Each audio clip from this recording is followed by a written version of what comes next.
آج کی اسٹوری حضرت صالح علیہ السلام کی اسٹوری سے ریلیٹڈ ہے۔ اسٹوری کا ٹائٹل ہے معجزے کے دشمن۔ بارش زور پکڑ چکی تھی۔ ٹینا اور اس کی امی مینا بارش میں بھیگ چکی تھی اور اب اس پتھریلی اور چکنی زمین پر ان کے لیے چلنا بھی مشکل ہوتا جا رہا تھا۔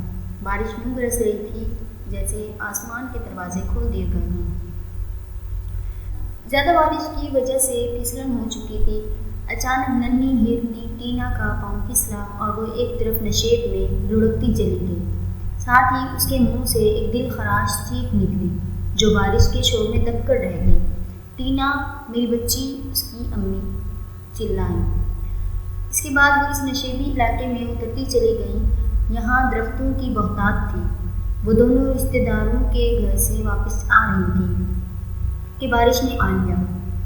مینا نے بارش شروع ہوتے وقت ٹینا کو کہا تھا کہ کسی بڑے درخت کے نیچے پناہ لے لیتے ہیں، جب بارش رکے گی پھر سفر شروع کر دیں گے۔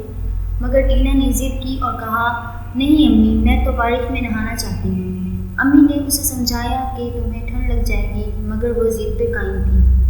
امی نے بھی اس کی ضد کے آگے یہ سوچ کر ہار مان لی کہ شاید ہلکی پھلکی بارش ہوگی اور پھر مسئلہ صاف ہو جائے گا۔ لیکن یہاں تو معاملہ برعکس ہو گیا تھا۔ بارش بڑھتی ہی چلی جا رہی تھی۔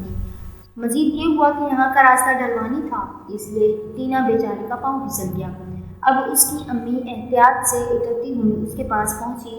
نیچے ایک جھاڑی تھی جو ٹینا کے لیے غیبی مدد ثابت ہوئی اور اس نے ٹینا کو زیادہ لڑکنے سے بچا لیا تھا، اور اب وہ جھاڑی کو پکڑے تھر تھر کانپ رہی تھی۔ تم ٹھیک ہو؟ امی نے پوچھا۔ ٹینا نے بمشکل اسباب میں سر ہلایا۔ ٹھیک ہے، کوئی پناہ گاہ تلاش کرتے ہیں، اس وقت مزید سفر کرنا مناسب نہیں، امی نے کہا، اور پھر وہ دونوں نیچے کی طرف اترنے لگی۔ بارش اب خطرناک طوفان کی شکل اختیار کر چکی تھی۔ تیز ہواؤں کے جھکڑ چل رہے تھے۔ بادلوں کی گرج چمک اور بارش کے شور نے ماحول کو خوفناک بنا دیا تھا۔ وہ درخت کے نیچے بیٹھے بارش کی شدت سے بچنے کی کوشش کر رہی تھی کہ اچانک قریبی چٹان سے کھٹکا سا ہوا۔ ٹینا اور مینا چونکی اور پھر ٹینا کے منہ سے ایک دل دوز چیخ نکلی۔ چٹان کے ساتھ ایک دراڑ سی نظر آئی جہاں سے دو خونخوار آنکھیں ان دونوں کو گھور رہی تھیں۔ اندھیرے میں وہ آنکھیں چمک رہی تھیں۔ مینا بھی خوف زدہ ہو گئی۔ سنو، ڈرو نہیں، ادھر آؤ۔ انہیں ایک پتلی سی آواز سنائی دی۔ تم کون ہو؟ مینا نے پوچھا۔ میں تمہاری دوست ہوں، میرا نام ہے انکا بلی۔ وہی پتلی آواز سنائی دی۔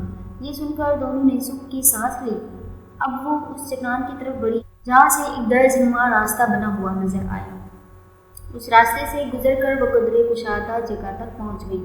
یہ ایک چھوٹی سی غار نما جگہ تھی۔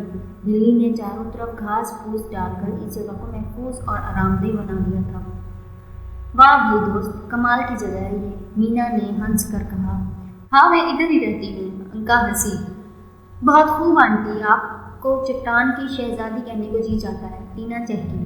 اوہ، چٹان کی شہزادی، یہ تو اشتیاق احمد مرحوم کے کسی ناول کا نام لگتا ہے، انکا نے ہنس کر کہا۔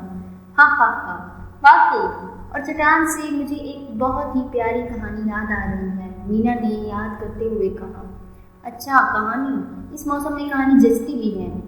تم کہانی شروع کرو، میں کھانے کے لیے کچھ لاتی ہوں، انکا نے کہا اور وہ اٹھ کر ایک طرف بڑھ گئی۔ تھوڑی دیر بعد وہ کچھ پھل اور جوس لے کر آئی۔ وہ سب دائرے کی صورت میں بیٹھ گئی۔ ہاں بھائی، کہانی شروع کر دو نا، انکا بولی۔ ہاں کیوں نہیں۔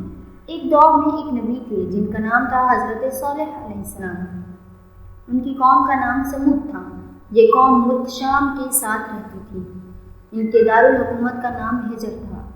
یہ جگہ اب بھی موجود ہے اور وہاں ایک ریلوے اسٹیشن بنا ہوا ہے جو مدینہ منورہ اور تبوک کے درمیان مدائن صالح کے نام سے معروف ہے۔ یہ بہت مضبوط اور طاقتور لوگ تھے۔ یہ اس قدر طاقتور تھے کہ پہاڑوں کو تراش کر گھر بنا لیتے تھے۔ ان کے نبی انہیں اچھائی کی دعوت دیتے تھے، لیکن قوم والے ان کی باتیں نہیں مانتے تھے۔ ایک دن قوم کے لوگوں نے ان کے سامنے انوکھی فرمائش کی کہ اگر اس سامنے والے چٹان سے ایک اونٹنی نکل آئے اور وہ فوراً ایک بچہ بھی دے دے تو ہم تمہیں نبی مان لیں گے۔